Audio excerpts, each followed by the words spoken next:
What's the sort of income comparison between Australia and New Zealand? If you want to give a rough sort of estimate for New Zealand, it's around 90,000, I Yep. believe. That's the rough number as of now for PGY1s. What's the sort of ballpark for someone from New South Wales? I wanted to be an ED doctor originally, and my aim was to be an ED doctor by the age of 32. But if I had done that and A lot of people want to get onto training programs as soon as possible. They want to take the minimal amount of time. But one of the main things that I've realized is that I was actually asked recently if I would go back to New Zealand to work. Any regrets or advice going to Australia, or never looked back?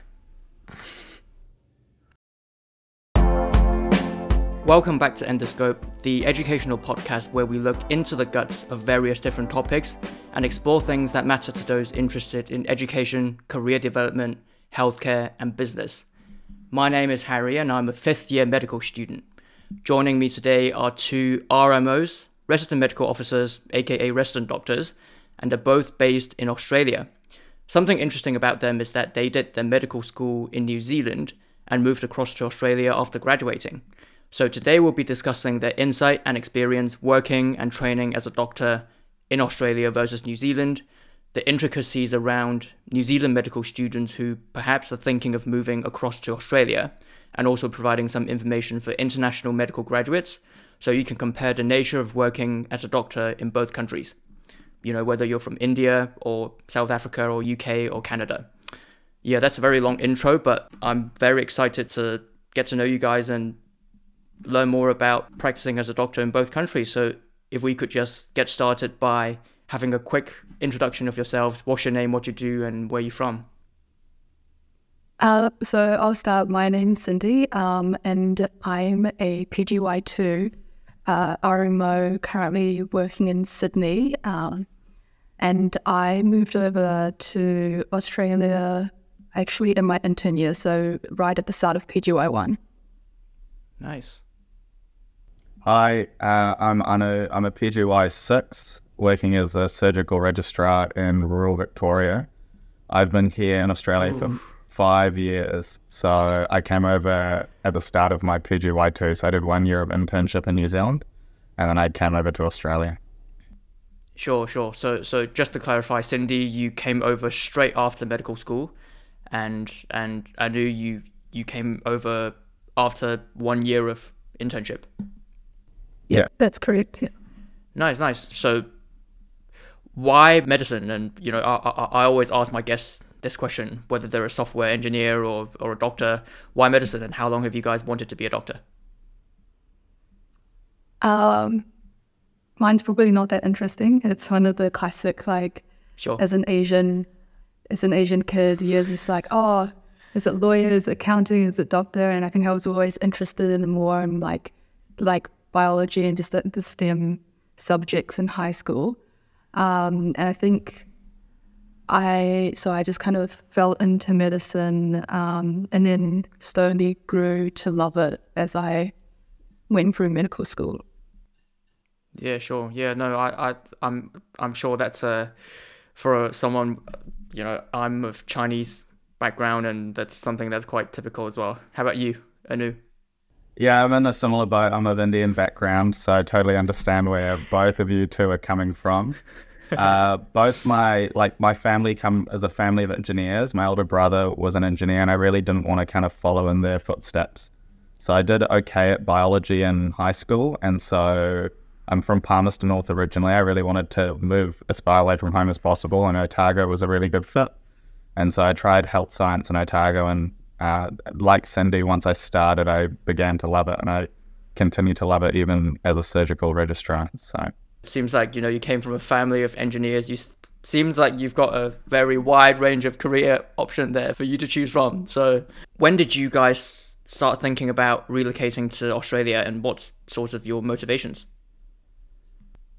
So I actually started thinking pretty late, at the end of at the end of sixth year medical school.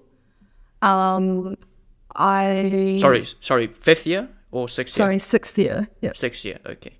Yeah. So last year of medical school. I had kind of spoken to people about moving, and a lot of people, I think, were a bit, I guess, discouraging about the idea. And I mean, we can talk about that later, but I think one of the main things was that I'd always wanted to, I think, kind of get out of New Zealandism. Like, I wanted to work in like a bigger city, and also realistically, it is a bigger market. So it's a bigger, like in a more metropolitan city like Sydney, you're going to get larger centres with more experience. And I think, and I, like Anu, I also want to go into surgery. So it was kind of just something that it was on my mind for a while. And I said, you know what, I'm going to try it. I'm just going to apply. And then I was very lucky to get a position in Trainee. Completely. How about you, Anu? I had the idea of coming to Australia pretty early in my med school. Couple of reasons. My older brother moved after he got his engineering degree in Christchurch for a job in Australia. So he was already here. So I had some ties to Melbourne, and he was very encouraging of the idea of larger markets, like Syndey was saying, larger hospitals, larger opportunities. And the other thing was my partner was also in Otago Uni with me. She did a biomedical degree first for her first degree, and then came over to Melbourne Medical School. So she was in Melbourne Medical School from my 4th year of uni. So there were definite pulls for me to come over to Melbourne as quickly as possible. And so we'll talk about it a bit later, but unlike Syndey, I wasn't able to do my internship overseas. So I had to do at least 1 year in New Zealand, and then had to do like a provisional year when I first came over to Australia, which was difficult, and then could get my full general registration. So congrats to Syndey for being able to do her internship in Australia. I think that's amazing. Yeah, that it seems like the more common road that's travelled is people doing 1 year of internship, then moving to Australia. Yeah. So, and for you, it seems to me like it's a combination of, personal relationships and perhaps wanting to move to a bigger centre to see more opportunities, right? Yes, absolutely. I'm also a sport fanatic. So living in Melbourne, which is like a metropolitan and hub of sport, was one of the biggest pulls. I got to see and experience all the sport and things that I loved. And so how many of your peers have moved to Australia from New Zealand, from medical school? Like roughly, say, out of 100. So I would speak from my cohort. Yep. I can think of approximate 3 people currently. So I know one person who moved same as me intern year, and then I know I think 2 other people who moved like I know in second year PGY 2. Yeah, that's surprisingly not as many as I'd expected, because 4 or 5 people out of 200-300 people, that's not many, whereas I'd be expecting more like in the 20s or 30s. I think definitely there are people in the 20s or 30s who would be thinking of moving. Sure. But actually making the move is... All right. Yeah. Sure. What I will say to that from my experience is, obviously I'm a 6th year now, so I can think of about 30 people who have moved over. Sure. So when I was a 2nd year, it was probably 2 or 3.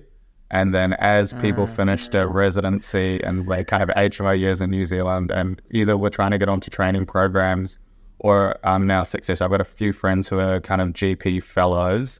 They've come over here for kind of better work opportunities, financial reasons, things like that. So I would expect Syndey will see a lot more of her colleagues over there in the coming years. I hope I can see more of my colleagues. Yeah. All right. The next question is actually coming further down the line, but I'm just going to bring that forward because we mentioned this topic about specialties and sort of getting into residency. So I just want to talk about this before it goes off my mind.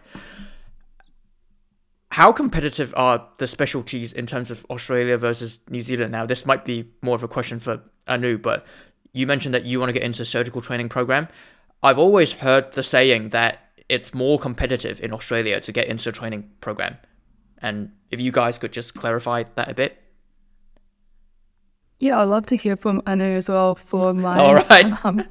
For that, I think from what I would say, I remember I was told way back in like PGY4 when I brought up the idea, sorry, not PGY4, but like fourth year medical school, was that, oh, you know, stay in New Zealand, you're going to make connections in your, with consultants, research projects. It's better to continue that connection onto when you try to apply for programs and stuff, and it's going to be difficult when you move to Australia. So I think that was one thing that put me off. And then I did hear that it was more difficult just because is it more people? I'm not quite sure. Yeah, this is what I've been hearing as well, because I've just finished my fourth year, you know, so yeah, keen to hear from your experience. It's very specialty dependent. So there are some specialties that are Australian New Zealand colleges, and so you're competing against the entire cohort of Australian New Zealand candidates. There are some specialties that are state-based, and New Zealand counts as a separate state. So you're competing against everyone in your state. So Syndey's in New South Wales, there's going to be a lot more New South Wales candidates than other candidates, for example, in Northern Territory. I know one of my friends is currently applying for radiology training, and basically on the radiology training website, they give you a ratio of your chance of getting in, kind of dependent on the state you're in. So like Victoria was 1 in 10 applicants will get a position over the course of 4 years. In New Zealand, 1 of 3. So if you think about it that way, you're better to be in New Zealand if you're going to apply for that sort of training. But more than that, as Syndey was saying, it's all about connections. So if you're someone who struggles to make connections and have seniors vouch for you and get good references, it's always going to be hard to get onto a training program. And so the more you move, especially from one country to another, the more difficult it can be to make those references. But what I would say in kind of opposition to that is you have to be able to be that kind of person who can make references. Completely. So if you're not outgoing, if you're not a good junior doctor or registrar for your boss, it doesn't matter how friendly you are with them, you're not going to get the references that you desire. So sometimes, and I particularly felt this way when I first came to Australia, it was really hard to try and make those connections. But if you're diligent and kind of know what you're doing, people will quickly, and Australians love New Zealanders because we have this ethos of being friendly, down to earth, not too arrogant, and hardworking. And they really like New Zealand medical schools because we do a lot of practical work. So when I first came in here as a PGY2, my kind of clinical knowledge was pretty good. My book knowledge was probably less than a lot of the Australian students, but I found that my like personal illness, my ability to take histories and examine patients and then report back to consultants, which is your job as a PGY2. Your job is not to have any answers. It's just to be able to ask the right questions and then pose those questions to your boss to make the decisions. And I really found that I was I had had a lot more practice at that than some of the other Australian schools. My partner who went to Melbourne Medical School, they only really had 1 year or 2 years in the hospital talking to patients. We had nearly 3.5 years plus an intern year. So we had just had more experience of doing that, which really played in my favor. And I've done a lot of locum work, which we can talk about later. And so I've traveled and worked around over 30 different hospitals in Australia. Ooh. And I've always found that the more nice you are, it just comes back in spades. And that goes the same with trying to find references for training positions. Mm-hmm. Do you guys think it depends on the location as well? So would Sydney or Melbourne be more sort of difficult when it comes to making those connections and making the move versus somewhere where it's more rural? We can talk about this later as well, the different pathways that you can go in when you apply for internship. But yeah, that's true. It's kind of similar to New Zealand in a sense that the further out of the main city that you go, I think it's a little bit easier. Sure. And if you do get onto a training program, and I can only really talk about surgical training because that's what I'm most interested in, you have to be willing to work rurally.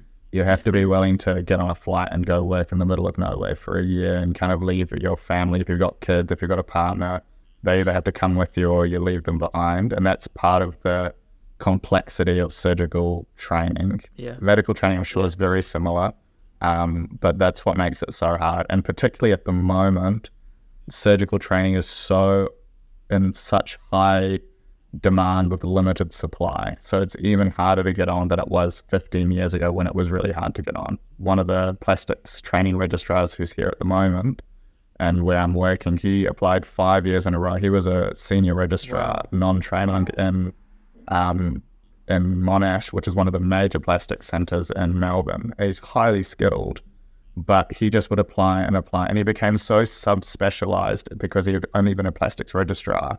He couldn't apply for any other surgical training positions. So all he had to do was keep trying his best and hoping he got on. And he finally got on. He's very excited.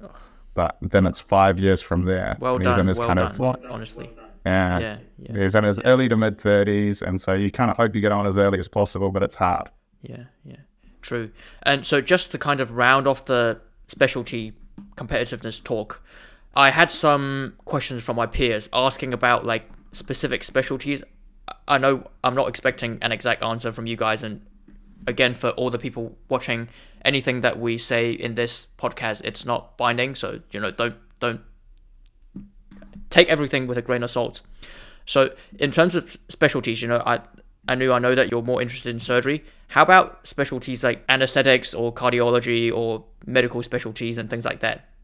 Are they more competitive in Australia, or are they less compared to New Zealand?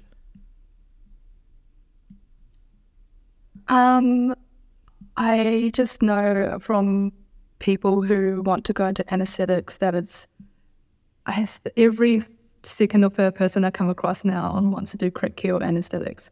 So I'm kind of getting the impression that it's getting very competitive. And it's also a very difficult pathway as well, because you have, like after PGY2, a lot of people are trying to find crit care SRMO, so senior resident medical officer jobs, and they're very hard to come by in Sydney. And the crit care primary exams are very hard. I heard it's very difficult.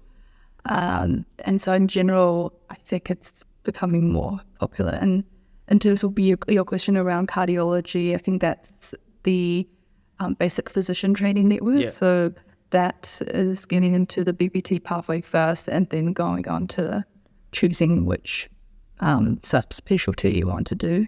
That's advanced training. Sure. Which I'm not too familiar about. But, just to interrupt, I think there's a slight difference between medical training and anesthetics, right? Because like for anesthesia, you enter, Yes, yeah. You get selected onto the program first, and then you do your primary and secondary exams, which I have heard, some people fail 2 or 3 times, but you're already on the program. Whereas for cardiology or gastroenterology or other more popular sorts of medical specialties, you have to do the part 1s first. It's slightly different. As Syndey was saying, so all your medical specialties, that's not anesthetics or ICU, as part of what's called basic physicians training. So that's BPT. So to get onto BPT is relatively not that hard, because the BPT training program is unbelievably horrifically hard. So people often, they are really desperate, and there seems to be a lack of people wanting to go down that pathway because of how hard basic physicians training is. Once you've finished your 3 years of basic physicians training, you have an exam, and then you can apply for medical specialties after that for specialty training or advanced training. So that includes gastro, you can do infectious diseases, cardio, all the medical ones. Crit care is ICU and anesthetics. And as Syndey was saying, there's a bottleneck. So to be able to get onto a crit care training program, you pretty much have to do a senior RMO year in crit care. And that is really hard because it's such a difficult specialty. There's not much need for junior doctors. Like, it's so subspecialized. If you're an intubated patient, you don't really want a 3rd year managing your airway, realistically. You want a boss or an advanced trainee. So there's a bottleneck. And just as Syndey was saying, I can definitely see a lot of my friends are kind of stuck in that bottleneck, who are really wanting to get onto anesthetic or ICU training, and they're needing to do some sort of PGY3, PGY4, PGY5 years to be able to get the necessary requirements to apply for the training program to then get on. So I think that's what makes it difficult.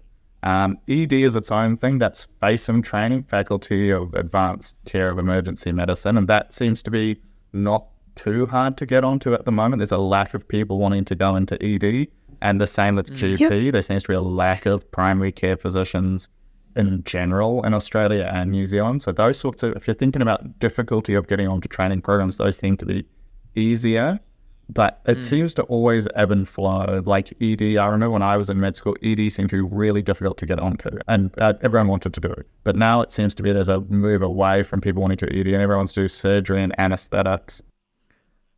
Let's jump back to the move from New Zealand to Australia then. What's the admin process like, and are there any bureaucracies or challenges when it comes to licensing and things like that? And especially for Syndey, because you had that thought of the move relatively late in your medical school career, and if we could obviously hear more from the both of you, that would be good. Yeah, so I think, so the process for internship is that it's very similar to New Zealand. You go into, I can only speak because it actually varies state by state. So New South Wales is that everyone goes into this pool. You rank which network. So each network is kind of like a DHB. It consists of several small, like one major hospital and then several smaller hospitals within a specific area, including usually a rural hospital. And then in New South Wales, I believe there's 13 networks. You basically just rank them based on where you want to go. And then everyone who, there's also different, I guess you'd call them, you would call them ranks. So you would rank them based on where you want to go. And as a New Zealand applicant, you are, your ranking is kind of considered similar to someone who's out of state who applies to New South Wales. Sure. And then based on that, it's like New Zealand, you just get given a network, and then that's the one that you go, you either take it or you don't get a job. And then, so I just went through the similar pathway from New Zealand. There's not actually that much different because in New South Wales, they don't ask for an interview. You send in a CV, but they don't really look at your CV that much. So pretty much you just go into the pool, you pretty much just rank everything, and then you get given something. So I think it's good for me in a way as an applicant from New Zealand, because you're kind of on the same playing field as like Australian, but it's not to discourage people who do a lot of extracurricular stuff in med school or things like that, but in a sense it didn't really contribute to whether you're more or less likely to get a position. But from what I hear, it's different from in Victoria, where you actually have to do an interview. And I think it's a different story. Yeah. Sure. And did you only apply to New South Wales, Syndey? Yes, I only applied to New South Wales, yeah. Sure. And yep. Sorry, keep going. Oh, sorry. No, I was just going to say I was very lucky in that I got a network that's relatively close to it's like Western Sydney, relatively close to the CBD, and I think that's purely, firstly, I think one of the main things is that I got a pretty late offer, so they have several rounds of offers. So most people get an offer, I think, starting from June or July, and then people change, people drop out, so to fill that space, you get rounds all the way up until January. So you might get an email in January saying, "Oh, you got a job," and then so I got mine in December, and then that's when I was like. So that's when I was like, oh my gosh, I have to make this quick move because we start in February. Yep. So it was probably about a 2-month period where I kind of had to make this move, and it was a bit stressful at the time. Sure. And did you also apply via ACE in New Zealand as well, or or did you only apply to New South Wales? I did apply to New Zealand. Sure. And yeah, there was also one of the difficulties at the time was like, should I keep my job in New Zealand or should I make a move? Yeah. Sure. And so just to summarize, so it seems like for New South Wales at least, so New South Wales is kind of equivalent to New Zealand in terms of the, and then there's network, which is equivalent to DHBs, and then you kind of get matched into sort of hospitals within the network. No, so the network, so how it works is that each network consists of like 2 hospitals and then one very rural hospital. Sure. And then so you are technically employed by the network. And then so during each rotation, you might be seconded out to maybe one of the rural hospitals or one of the other hospitals. So technically, you're meant to stay at the major hospital most of your intern and resident year, but they could second you out to another hospital, yeah. Sure. That's within the network. Yep. And then as a New Zealand student, when you apply to Australia, you're kind of treated as like an interstate student, right? So it's kind of like someone who's done medical school in Melbourne who wants to apply to Sydney. Is that the same? Yes, yeah. They have different... They've got different categories, website, right? Categories, I think I've seen it. Yeah. Sure. Yeah. All right. Yep. And yeah, Anu? For me, it was a bit different. So we had to do 2 years of, I had to do 2 years of internship to get my general registration. So I completed 1 year of internship in New Zealand and then wanted to complete 1 year of my internship in Australia to account for the kind of tick boxes I needed. So it became quite difficult because I was in this kind of limbo area where I still had stuff that I needed to tick off from an internship point of view in New Zealand, but I also wanted to move to Australia and they couldn't give me general registration in Australia. So it took a lot of talking back and forth between myself and like APRA, the like body here, and AMC, the body in the New Zealand body. And we came to a conclusion that I could do like a year of provisional registration in Australia. And then I would meet monthly with my intern coordinator via Zoom in New Zealand and just talk through cases and talk through what I had done to make sure I was still meeting the criteria. And that way I actually simultaneously got general registration in New Zealand and Australia at the same time at the end of my second year. But that took a lot of paperwork. I took a lot of kindness from my intern supervisor to be able to let me do that and to accept me kind of zooming in, and as well as the hospital that I was employed at, which was the Northern Hospital in Melbourne, to be able to let me do that as well. So that kind of got me my general registration. If New Zealanders watching this, the easiest way is either to do it before your internship or after your internship. I kind of tried to find this middle ground because I really wanted to move over to Melbourne, and it made my life quite difficult.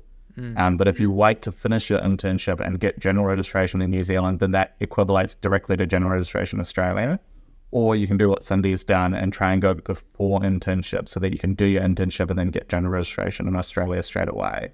Are you just doing 1 year of internship, Syndey? Yes. Yeah, I'm just doing, so I've already got my general registration. And I hear that it's changing though. But correct me. Yeah, the Australian system is changing to 2 years of internship as well. Basically, and also the New Zealand medical schools are considering changing to postgrad only. So there's a big change to try and make junior doctors older and more experienced than they used to be, is the way to think about it. And my understanding is that when Anu was talking about several things that check boxes that he had to do, is it correct that for example, when I did my internship, ED is a compulsory term that you have to do, and that's not compulsory in New Zealand. So is that something that you had to do as well when you came over for your provisional? I don't know, because I wanted to do ED. When I first came over, the job I took was actually a 12-month ED contract. So I did 12 months at the Northern Hospital ED. So I think all I had to do was 3 months of surgery, which I'd done in New Zealand, 3 months of medical, which I'd done in New Zealand, and 3 months of some sort of community. So that's either GP or like psych or something like that. And I chose psych in part of my internship. And then I did 3 months of, I did 2 3-month blocks of medicine. So when I came and did, you're right, I had to do 3 months of ED as part of my internship in New Zealand, but that was kind of easily met with the year I did as the second year. Sure. Awesome. Thanks for the input, guys. So I know that there's going to be quite a few of my medical school peers watching. So just to follow up with Syndey. So looking back at your kind of process 2 years ago, would you recommend, when would you recommend students trying, because obviously we've established the fact that the easiest way and the most sort of bureaucracy free way is to either move right after TI or right after final year of medical school or after PGY2. So for those who might be wanting to move after final year of medical school, when would you recommend them to start thinking about it and looking into everything? Yeah, so I can definitely start looking at the start of your final year of medical school. From my understanding is that applications don't actually open until maybe April or May. Sure. So if you get a good idea, read up on it, everything's on the New South Wales Health website. So read up on it, see kind of what you need to, the documents that you need, because I know, and then kind of also prepare yourself that you won't find out until very late in the year. And then I think the other thing is to, have a backup as well. But definitely read up on it. There's also, some people talk about stacking. So it's kind of similar to New Zealand where you kind of play the system and that when you rank your networks, you rank the popular ones, maybe the ones that you definitely want to go to first. And then rank kind of other ones strategically based on how many people apply. But that's not something I didn't actually find out about that until I spoke to my colleagues. Sure. Just, I think the other thing is know about where you want to go and kind of learn about which networks you want to go and have a rough idea. But otherwise there's not too much extra you have to do. I can add just a little bit about the Victorian system, just because my partner went through it. Sure. It's called PMCV. So if anyone wants to, it's very similar to what Syndey was saying. So Australian medical students are ranked first, and then international students who are working in Australia, who do medical school in Australia, are second. The New Zealand students are third, and then fourth is international students. So you can apply for internship positions as part of PMCV, but you're the third kind of in a line. And so, similar to in Syndey's case, you might get a later offer, or you can try and stack your hospitals, but you're probably going to be working rurally likely as in terms of your internship. But it's a good way to get your foot in the door in Australia if that's something that you're interested in. So PMCV for Victoria, New South Wales Health for New South Wales, there's one for each state. So you need to try and, if you're desperate, if your only goal is to come to Australia, apply for all the states. Apply for multiple, right? Yeah, and then apply for New Zealand as well. It's just time. As long as you're willing to do it, you've got and you'll be surprised with the offers you get. It amazes me that Syndey's in Sydney. From what my understanding is, that was almost impossible for Australian students to get. So for a New Zealander to get a spot, you've just got to apply. You never know what you'll get. Yeah, 100%. I agree with Anu, and it's and he's said a really good point. So in Sydney, it's the name is HETI. And then it reminds me of why I applied for Syndey actually is because New Zealand students are actually ranked slightly higher than, they're ranked on a similar level as someone who graduated interstate. And I think it's a little bit different, whereas if I was to apply from New Zealand to Victoria, I'm actually a little bit ranked a little bit lower, if I remember correctly. So in a way, it's slightly easier to get a job in, get a place that you want in New South Wales. And then I think another good point is that if you really want to go to Australia, you can definitely like rank one of the least subscribed networks first. But yeah, that definitely means you have to, I guess, be willing to work rurally or further out, wider Sydney. Completely. Yeah. Thanks for both your inputs. And just one final question for those of the students who might want to consider finishing internship, PGY 1 and 2 in New Zealand and getting the general registration. When they move over to Australia after PGY 2, do they just go straight into registrar role or something like that? No, so it's a little bit different in Australia. There's like a resident role, which we didn't really have that name in Christchurch. I did my final years of med school at Christchurch Hospital. We had kind of non-training registrars and training registrars. Yeah. Here they kind of just call them interns, residents, which is like the American term actually, and then registrars. And most registrars are on a training program. So you will go into an HMO PGY3 role. It won't be any different from New Zealand. We can talk about, there's a few slight differences between working New Zealand, working Australia, and we can talk about that in a moment. But one thing I would say is you'll be surprised how well trained you are in the hospital and med school you went to. Auckland and Otago are very good medical schools, and you'll come over here and be equivalent, if not maybe even slightly better than a lot of the locals. So a lot of people are scared of coming over because they think they'll be worse, they don't know the place, and it's all fair to think that, but in reality, it's not the case. Nice. That's good to hear. And so when you say become a resident, is that kind of similar to non-training registrar? Yeah, it's a PGY3 job. It's the same sort of job. Sure. This job's the same. And then, like we were saying, it might be slightly harder to get onto some training programs because you've got to meet your references and your networks. But I think there are so many extra benefits to coming to Australia that make you why I come here. Awesome. And just to round off this talk, I think we've touched on this a bit before. Does CV or grades or connections matter coming to Australia? If you're applying for the network, it doesn't, no. Because you don't really put down any references. You don't really... whereas I think it might be a little bit different if you were to apply after PGY2 because you're applying directly to a hospital. So they would... Yeah, you'll probably have to go for an interview. You have to go for just the usual stuff that you would do when you apply for a job. One thing I'll say is as soon as you're out of internship, no one cares about your grades. You're a doctor or you're not a doctor. I mean, some people say they got first class honours in their CV, but aside from that, I mean, I was no one special at med school and I've never had a problem finding a job. It's more your references, I think, more than anything else. And I can only really talk for if you're applying for jobs and you're going directly to the hospital, they're going to call up the people that you've worked with and just be like, is this person safe? Are they okay? Are they nice? Are they nice to the other staff around the hospital?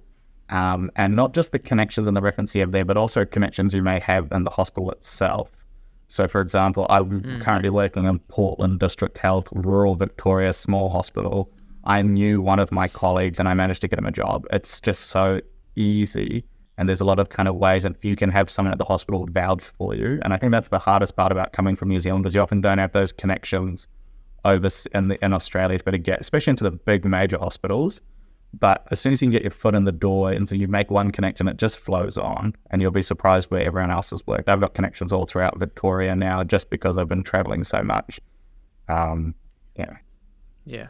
So it seems like if you want a job in a desired hospital in a major center, there's more of a need in terms of connection and references if you go after PGY2, whereas if you go after TI or final year, there's not, it's more of a chance thing. Yes. Yeah. Sure. Awesome.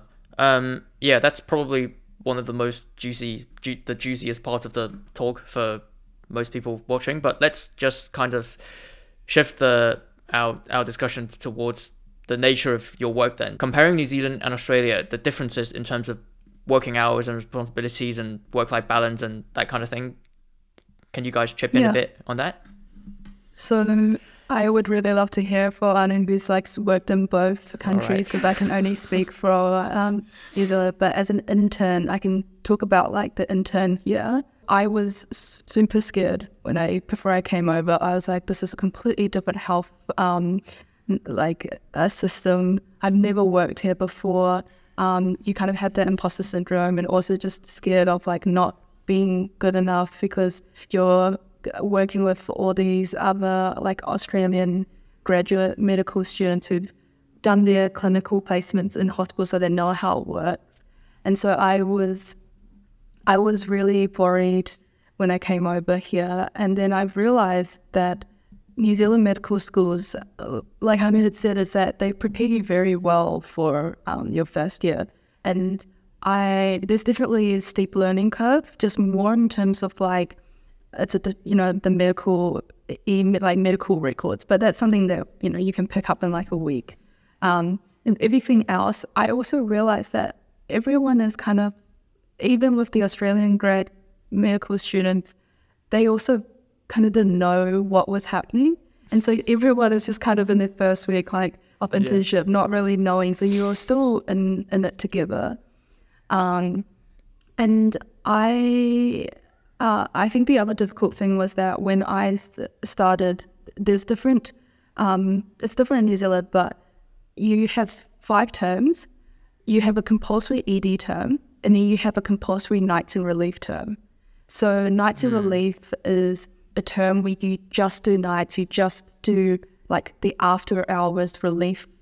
So when people go home at 5 o'clock, you're there from to cover that time until maybe midnight when the night people come. And so it's a particularly difficult role, I think, because you are not part of the team. You are just left there like managing 3 wards, and you have no idea what to do sometimes. And then I started with the nights and relief term in term 1. So in February, I arrived at the hospital and they were like, okay, you're relieving, not relieving, you're after hours person.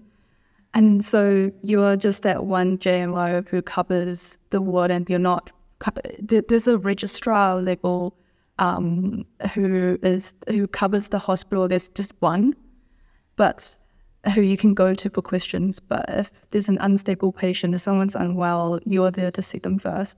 And so it was quite daunting for me, because I had no idea, like, one minute you're completely in a supervised environment, like in a team as a medical student, and next you're just kind of thrown in the deep end. But I think it was a really good learning curve, and it prepared me really well for the rest of my year. Yeah. Is there much of a cultural shock in terms of going from New Zealand to Australia, or not really? So I think I can, Anu might agree with me, but I think the biggest difficulty was actually people getting used to my accent. So getting teased about my Kiwi accent. No, but like, I think culturally it's not too much different. Like I said before, people quite like working with Kiwis. They think that Kiwis are known to be hardworking, and they are just friendly and kind of chill, and don't take things too seriously. And so I don't think there's going to be too much of a cultural shock when you work in Australia, and it's pretty similar. Nice. Thank you. I knew if you could go into a bit of more intricacies regarding like comparison between the work hours and responsibilities and work-life balance side of things, that would be good. Yeah, I think it's unbelievably similar. The healthcare systems in Australia and New Zealand are set up to essentially be the same. New Zealand has copied the system, which has copied the UK. So the thing I like about Australia and New Zealand healthcare systems, it's a mixed public-private type picture, in that just like you have in New Zealand, the work as an intern in a PGY2, I think if you kind of know what you're doing a bad job. You should have no idea. You should be lost. It's a new hospital. You're new to the workforce. You're working on your own. I remember my intern year and PGY2 years went by in no time, and I felt like I had no actual clue what I was doing. But and that's part of it. So I don't think it matters which hospital you do it in. Internship is always going to be hard, and it will always be a year you'll look back on and be like, whoa, what was that? The main difficulty I found is the medication's a little bit different in Australia from what I had in New Zealand. And so there were medications and treatments and drugs I was charting that were not kind of the same as what we would have done in New Zealand, as well as they use a lot of generic brand names here. So in New Zealand, everything is charted as the kind of original name of the drug. So we chart oxycodone or you chart morphine. In Australia, everything's brand named and it sucks. All right. And so you chart endone or like Catapril, which is a blood pressure medicated. Yeah, exactly. Or mini press. They write everything, and it really frustrates me. And so I spent a lot of my PGY2 year taking a medication history from a patient and then going into Googling and then translating it into proper names and then writing about it.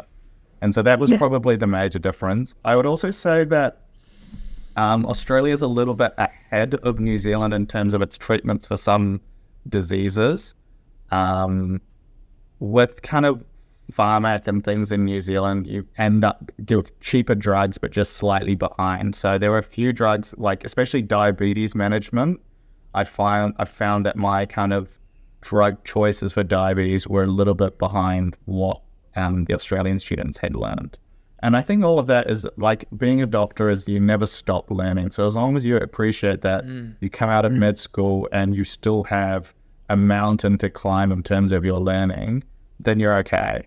And I found a bit of a cultural shock with patients, not with myself, and that Australia is really multicultural. In New Zealand, I went to Christchurch Public Hospital, very kind of white-dominated hospital. Most of our patients, there were some Māori people, but very white. Yeah. In Australia, it's truly multicultural. Like there's Italians, there's Greeks, and they are so like genuinely, they're proud of their culture and heritage. Africans, and you can't say Africans as a generic, there's Ethiopians, Sudanese people. And I worked in the Northern Hospital, which is a very kind of lower socioeconomic area with lots of kind of ethnic minorities. And that made it really difficult for me in terms of managing that kind of societal aspect of medicine that I hadn't really had to think about too much in Christchurch. And even more on top of that, New Zealanders, our accent is unbelievably fast. So most of the problems people had, even the Australian locals had trouble understanding me because I would say 5,000 words in a minute. And so I've had to, maybe, I don't know if you guys can tell, but I've had to kind of slow how I speak just to be a little bit more understanding, or so that patients can understand me better. And particularly if they're from an ethnic minority country, you've got to be even slower in your kind of talking with them. Completely. But the general medicine of things, the history, taking the examinations, it's all the same. Sure. No matter where you go in the world. In terms of the responsibilities, it's just, you know, it's hard anyway. Like internship's going to be, it's going to smash you like a truck anyway. Internship is hard, sure. And being scared before internship is a good thing. You don't want to be that intern who thinks they know everything, because that's the intern who doesn't ask for help, and that's the intern who ends up causing harm to the patient. So all you need to do as an intern is recognize deteriorating patients and then be able to ask for help. That's your job. And when you're on nights and relief and anything, be able to just be there by the patient, have basic understanding of BLS and ALS. And then the nurses are so good in both countries. They will save your ass time and time again. Yeah. And regarding the working hours, would you say you work a bit more in Australia or New Zealand, or not really? Or no, so I worked a full-time job as a PGY2, and I worked 50 hours a week, which is pretty similar to what I would have done as a full-time job in New Zealand. Okay. All right. I think maybe the after-hours system works a little bit differently from what I've heard from my New Zealand colleagues, in the sense that it's just more of a rostering thing, but in general, like the hours are the same, and yeah, like it's pretty much similar work environment. All right. And regarding on sort of, some people might want to know about this, the income. Obviously, money is an important part of life, and some people, particular people, they work a job for money. Anyway, what's the sort of income comparison for RMOs, PGY 1, 2, 3s between Australia and New Zealand? If you want to give a rough sort of estimate of the difference, say in terms of percentage, because we don't want to really get into the details of the numbers, but if you guys can give some perspective on that, that would be great. Yeah, so firstly, each state salary varies. True. So New South Wales actually has the lowest base salary out of all the states. Yeah, I've seen that somewhere.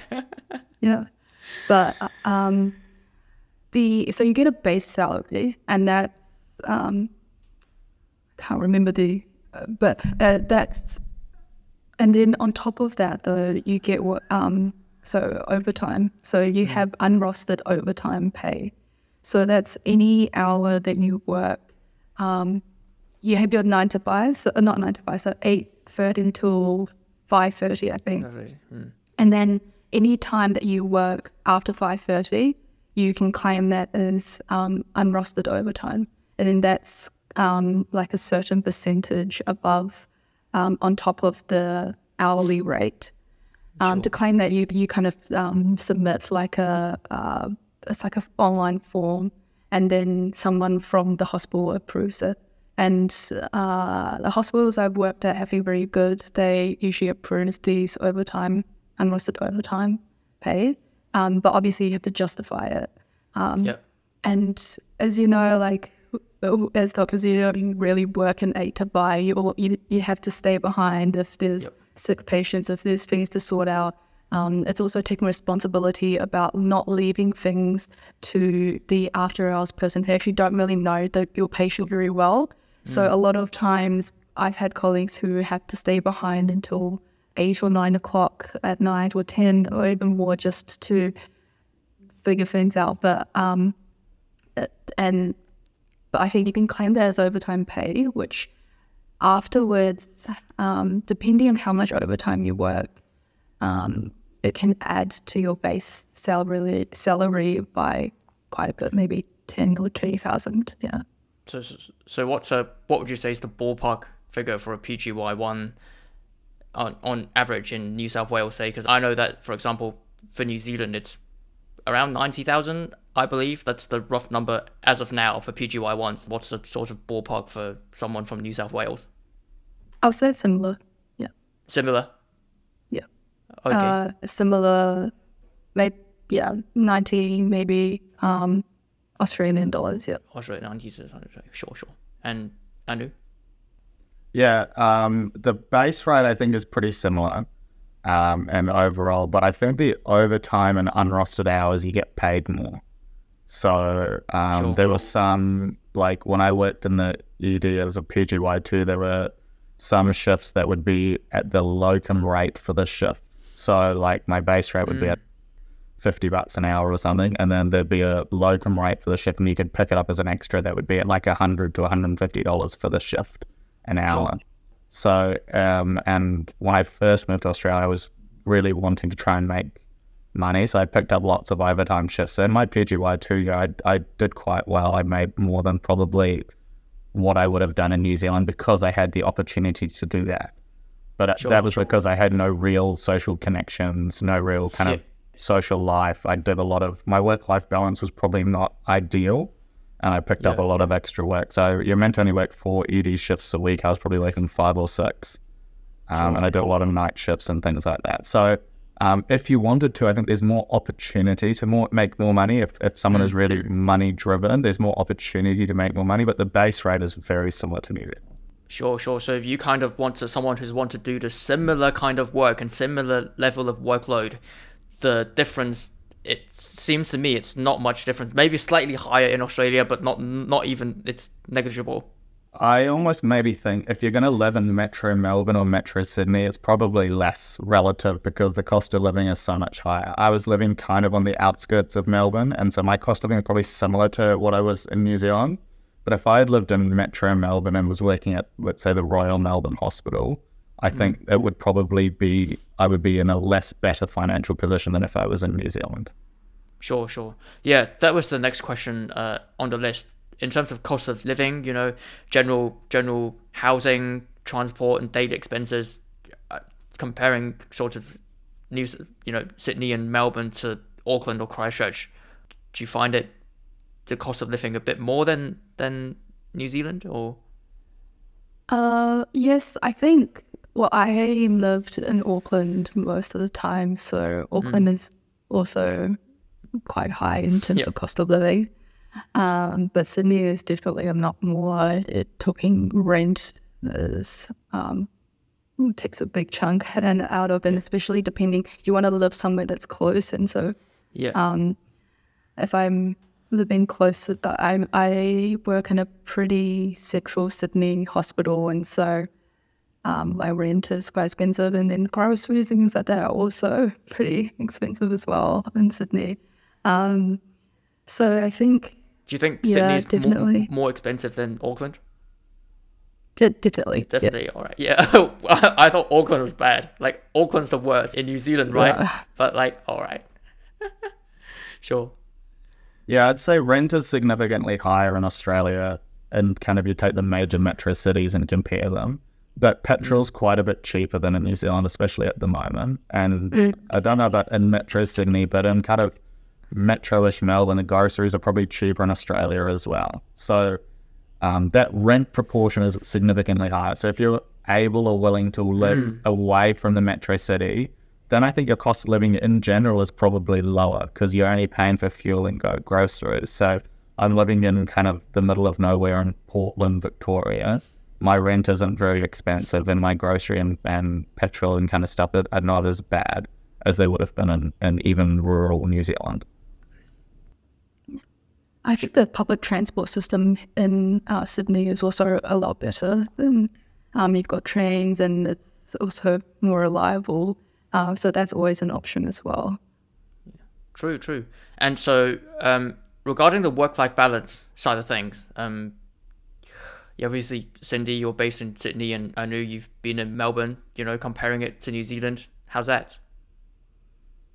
I think work-life balance actually it's similar between New Zealand. There is no difference. Okay.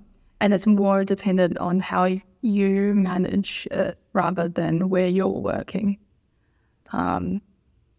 Knowing when to say that, when to give yourself a break, like taking your ADOs, which is your allocated days off, which is something that you get, I think, 2 every term or something like that. Knowing when to just take those days off and take a break is important, and knowing when to, I find this difficult myself, but like kind of stopping work when you come home, it's something that's something you have to kind of force yourself at the start as well, especially with like remote access to e-medical records. You're constantly like, oh, I have to check, how did my patient do after I went home? And it's kind of like knowing that like the hospital is still going to run whether you're there or not. So having that trust in like your colleagues who are at work, and then just saying, okay, I'm going to stop. Just force yourself to not think about work and then take some time to yourself. Is it shouldn't change whether you're in New Zealand or Australia. Sure. I definitely pushed myself too hard in PGY2. I think it was a combination of new hospital, new country, new kind of medical knowledge, as well as I picked up a lot of extra shifts because I was quite excited by the locum rates that were being given. And PGY2, the end of PGY2, I was definitely burnt out. And it's one of those things where I probably should have taken more time off than I did. And it took people close to me to say, hey, you look really tired. Hey, is everything okay? What's going on? And that's why at the end of PGY2, I stopped working in the kind of like major healthcare I started locuming and traveling around Australia and working in hospitals like time and a bit again, just to take lots of time off between. And yeah, really loved it. Are you still locuming right now? Or yeah, so I'm locuming here as a surge reg in Portland. I've got a year-long locum contract. Sure. That's why I was able to work in kind of 30 hospitals in a few years. And yeah. Nice. No, so that completely. So that kind of leads on to the next question. How do you, and especially for Anu, how do you cope with sort of leaving behind the social connections in your professional and personal life, especially in New Zealand? Yeah, it's very difficult. You're kind of leaving behind all your medical friends. I think I was like I was very scared because you kind of go through medical school together with your cohort, and then you go into work and as PGY1, you know everyone, and then all of a sudden you're going to a completely different hospital, a completely different country, and I found it quite difficult, and I think there's no really easy way to say it. But you can't. It's just the sacrifices make, and as Anu said earlier, like you have to just be willing to like go out of the comfort zone if you're not someone who usually likes to. If you're not someone who's extroverted, or just kind of and approaching people and going to them, and there's always like after like junior doctors events and stuff, and go to them because like Australians are very like friendly. They love to include people or get you along. So it's just whether you're willing to make that step.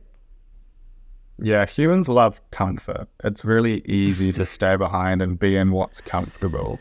But in reality, no matter what you do as a doctor, if you want to progress your career, you've got to go out of your comfort zone. You can't work, even if you don't come to Australia, working in the same hospital from internship till you're a consultant is not good for your career.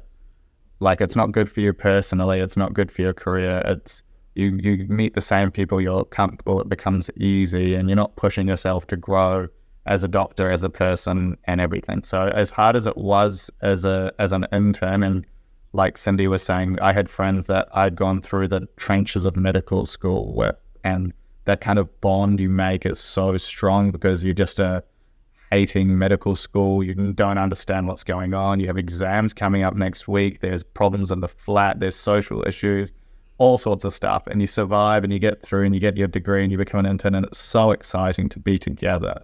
That leaving that group of people was always hard. But the thing I always have said about those sort of connections, that I've done a lot of traveling, is if they're truly strong connections, they're always there. So all you're doing is widening your circle to more friends. And now I have friends in Christchurch. Some of those Christchurch friends have moved to Auckland. I've got friends in Auckland, all throughout New Zealand. But I now have friends in Melbourne and Sydney and all throughout Australia as well. And so you kind of are just building your friendship group and network, and it's hard to stay in contact with them. And absolutely, it was a hard decision to make to come over. But I think, and I probably, actually I was talking with my partner about this recently, we're probably going to move to the UK next year. And it's another really difficult move of, I'm comfortable in Australia, I love working here, but what's the next step that's best for our careers? And it might be to go overseas again. And so you have to be willing to make those. We live in an age that travel's easy. We can just, if we don't like it there, we just fly back and take up what used to be. But I would highly recommend people, no matter what stage of your career, and even if you're not a doctor, travel and work in different environments. So you'll be surprised how good it is for you. Definitely. Towards the end of this conversation now, any regrets or advice going to Australia, or never looked back? No regrets. No regrets. It's been amazing. Yeah, it's honestly been really good. I have made some amazing friends in Australia, and I think the experience is definitely worth it. And I think I kind of needed that steep learning curve to push myself, and I am very thankful that I am able to come over. Yeah, no regrets either. I was actually asked recently if I would go back to New Zealand to work, and I can't see a future where I would. I really like the Australian healthcare system. I like the opportunities I have here. It's a bigger market and the patients. And I see most of the immigration to Australia and New Zealand as one directional. It's New Zealand students coming over, New Zealand doctors coming over here, as opposed to going in the other direction. So, yeah, no regrets, and highly recommend anyone who's in New Zealand come over. Don't you guys feel that there's a push from inside from yourself to kind of finish at a certain age or at a certain point? Like, say, you know, I mean, I always had this in my mind that, you know, within 10 years graduating medical school, I'll be a consultant or whatever. I think that's the biggest con in medicine. And I say that as someone who has been a locum doctor for 4.5 years. So essentially, in terms of progression of my career, I haven't made the biggest leaps forward as some of my colleagues. I've got friends who are on surgical training programs already, and I'm probably still quite far away. And I was the same as you, Harry, in thinking that I wanted to just get through the process to the end as quickly as possible. Yeah. But you're missing out on the best years of your life. Your 20s and your 30s are the best years of your life. Physically, mentally, emotionally, relationship-wise. So if you're on this kind of train to just get to the end, by the time you're a consultant, you're 35, you only have 5 years of the best years of your life to go. So why not move those 5 years of the best years of your life to your 20s when you're fitter, stronger, have more energy to be able to do anything, and then be a consultant when you're 40? Because remember, you still have 25 years from 40 to 65 before you theoretically retire. And so that was a huge decision I made to go locuming. And everyone, the push I had from other people, especially those in the hospital, like, oh, you're going to fall behind from your peers. And it's one of those things where I was really scared of falling behind relative. Yeah, I'll get into a surgical training program eventually. Yeah, I might be 2 or 3 years older than Syndey, and I might be on the same surgical training program together. And she's 3 or 4 years younger than me. But I like the fact that I've had 3 or 4 years to work in different hospitals. I've had the chance to make a bit more money. I feel like I'm more financially stable, so that when I come out the other end, I've had more experience. So that internal message, I had the same as yours, Harry, when I was I wanted to be an ED doctor originally, and my aim was to be an ED doctor by the age of 32. Yeah.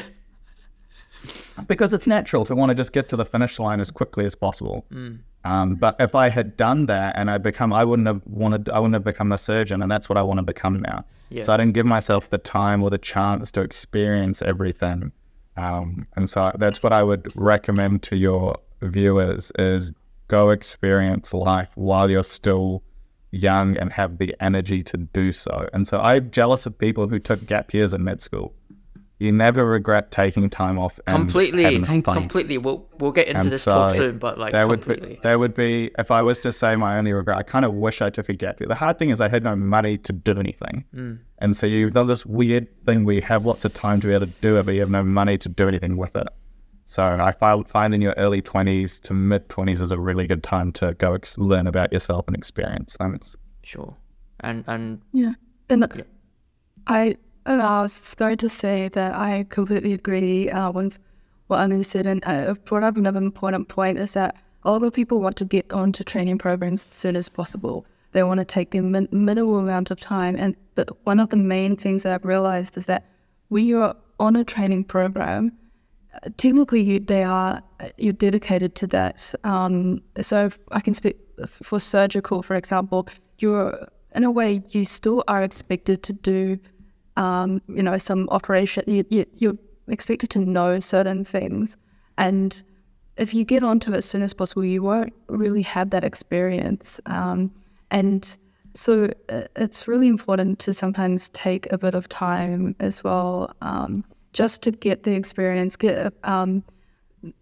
You gain so much knowledge from working at different places as well, and it's all going to help you become better. So I think it's important just to take a step back sometimes, to just work in a couple of different places and collate that knowledge and experience. Sure. Back to Anu. I'm 29 now, so that would be kind of 34. That's coming to the time in which I'd be wanting to kind of have kids and all that kind of stuff as well, which is another kind of life kind of time frame that you have to always factor in when you're a doctor, whether you're a guy or a girl. It's always hard to know when you're going to have that major kind of part of your life. And I don't think there's ever a good time. Sure, yeah. Life is not just work, isn't it? Yeah, correct. Completely. There are other things. Completely. Yeah. Completely. Well, look, thank you both for the amazing, juicy, informational session that we've had for the past hour. So we'll take a quick break and then we'll get into the second section, me and Anu talking a bit about sort of having a side hustle outside of a busy main gig. So, yeah. Cut. Cool. Thank you, guys.